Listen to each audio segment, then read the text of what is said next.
wàhálà yìí pọ̀ o ọjọ́ keje rèé tí amẹ́ríkà ti ń bọ́ǹbù iran lálaalẹ́ ọ̀pọ̀ èèyàn ti kú. aláròye máa wí o. ìjà tó bẹ̀rẹ̀ lákọ̀tun láàrin orílẹ̀-èdè amẹ́ríkà àti ilẹ̀ iran lẹ́nu ọjọ́ mẹ́ta yìí ti fẹ́ ṣe kẹ̀rẹ̀kẹ̀rẹ̀ di ogun afẹ̀míṣòfò àti àfidúkìá ṣòfò pẹ̀lú bí orílẹ̀-èdè amẹ́ríkà ṣe kéde pé ó ti di ọjọ́ keje tẹ̀léra báyìí táwọn ti ń fi àdó ikú ránṣẹ́ sí iran. Gbogbo iṣẹ́ táwọn sì ń rán àwọn bọ́ǹbù náà ni wọ́n ń jẹ́ dáadáa. Bẹ́ẹ̀ ni orílẹ̀-èdè Iran náà fi gbé bọnu pé bọ́ǹbù ilẹ̀ Amẹ́ríkà ti já àwọn bíríìjì ojú títì nílùú àwọn. Wọ́n ti ba iléeṣẹ́ ìpèsè omi ẹ̀rọ mímu jẹ́ débi pé ẹgbẹ̀rún mẹ́wàá èèyàn ni wọn kò ní rí omi remu báyìí. Ọ̀pọ̀ àwọn nǹkan àmúṣagbára àwọn lamẹ́ríkà ń fi bọ́ǹbù ṣe báṣabàṣa. Àmọ́ ṣá o, kì í ṣe pé ilẹ̀ Iran náà kúkú káwọ́ gbéra bẹ́ẹ̀. Àwọn náà ń yin bọ́ǹbù tiwọn. Ó kàn jẹ́ pé wọ́n fi oníjà wọn sílẹ̀, wọ́n ń gbá alápẹpẹ lójú ni. Ọ̀pọ̀ àwọn orílẹ̀-èdè tí wọ́n bá mọ̀ tàbí tí wọ́n fura sí pé wọ́n jẹ́ alátìlẹ́yìn Amẹ́ríkà tàbí tí wọ́n gba ilẹ̀ Amẹ́ríkà láàyè láti pa ibùdó ìkó-nǹkan-ìjà ogun sí pamọ́ làwọn Iran ń yin bọ́ǹbù tiwọn lù. Ọ̀pọ̀ irúfẹ́ ibùdó bẹ́ẹ̀ sì làwọn náà ti ṣàkọlù sí tí wọ́n sì bàánà rẹ̀ rẹ́kẹrẹ́kẹ́.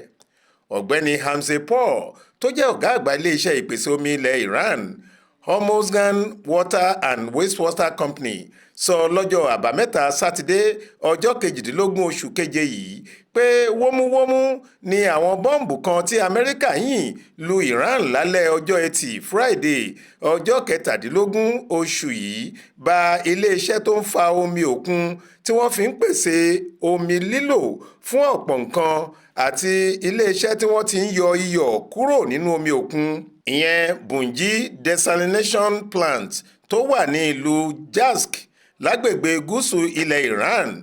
Amẹ́ríkà bà àwọn iléeṣẹ́ wọ̀nyí jẹ́, kódà ó ní níṣe ni wọ́n run wómúwómú tí wọ́n sì ti jẹ́ kó nira fún nǹkan bíi ẹgbẹ̀rún mẹ́wàá 10,000 aráàlú tó wà láwọn abúlé àti ìletò bíi 20 láti rí omi remu tàbí lò. Ọkùnrin náà ní níṣe ni Amẹ́ríkà mọ̀ọ́mọ̀ ṣèkà fáwọn nípa dídójúsọ àwọn nǹkan kòṣeémánìí àti ìpèsè ohun amáyédẹrùn ilẹ̀ Iran láti bà wọ́n jẹ́ pátápátá. Ó ní èyí kò sì yẹ kó rí bẹ́ẹ̀ nítorí irú ìwà bẹ́ẹ̀ tako òfin àgbáyé lórí ìjà àárín orílẹ̀-èdè méjì. Nínú àtẹ̀jáde kan tí iléeṣẹ́ ètò ìlera ilẹ̀ Iran gbé jáde lọ́jọ́ Friday yìí, wọ́n ní ó ti ju èèyàn bíi 50 lọ tí bọ́ǹbù Amẹ́ríkà ti padànù nílẹ̀ àwọn láti ọjọ́ 6 oṣù keje ọdún yìí tí ìjà bẹ̀rẹ̀ lákọ̀tun. Ó sì tó 500 èèyàn tí àwọn àdó olóró náà ṣe léṣe gidigidi, pàápàá bó ṣe jẹ́ pé alẹ́ sí òru mọ́jú ni wọ́n ń ju bọ́ǹbù tí ìbẹ̀rù àti ìpayà kò sì jẹ́ káwọn èèyàn lè sun oorun àsùnwọra kí wọ́n má lọ tí ojú oorun dójú ikú.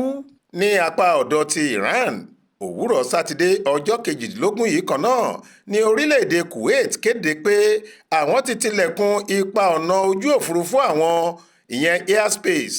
Kò sáàyè fún bàálù kankan láti gba ibẹ̀ báyìí nítorí bí Iran ṣe ń ṣàkọlù sáwọn iléeṣẹ́ ìpèsè omi àti ibùdó ológun wọn. Wọ́n ní ọ̀pọ̀ àwọn òṣìṣẹ́ panápaná ilẹ̀ Kuwait ni wọ́n farapa níbi tí wọ́n ti ń ṣiṣẹ́ àṣelàágùn láti bomi pa iná ọmọ rárá tí àwọn àdó olóró náà ṣokùnfà rẹ̀.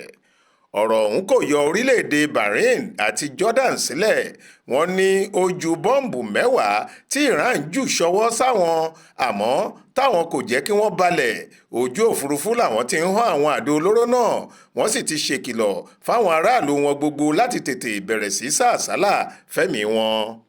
Iléeṣẹ́ ọmọ ogun Iran, Islamic Revolutionary Guard Corps (IRGC), sọ pé àwọn àgbá ìtọ́jú epo rọ̀bì pamọ́sí èyí tí Amẹ́ríkà kọ́ sáwọn orílẹ̀-èdè wọ̀nyí wà lára àfojúsùn àwọn láti yin bọ́ǹbù fi bà á jẹ́.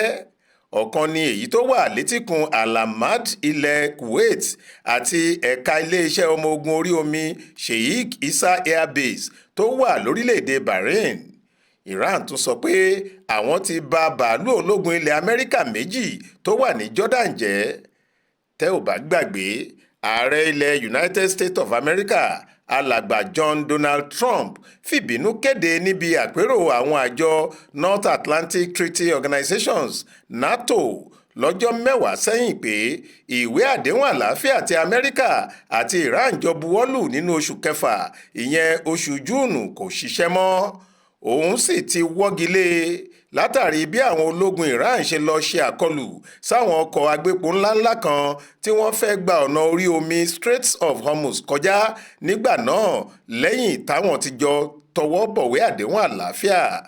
Níbi tí inú bí ààrẹ Trump dé, ó ní ọ̀dàlẹ̀ àti aláìṣe fọkàntán pátápátá gbà làwọn alákòóso ilẹ̀ Iran yìí, àti pé lọ́tẹ̀ yìí gbogbo òrùka ìgbéraga Iran lòun ṣetán láti bọ́, bí òun kò bá sì rí i bọ́ òun yóò gé ìka náà.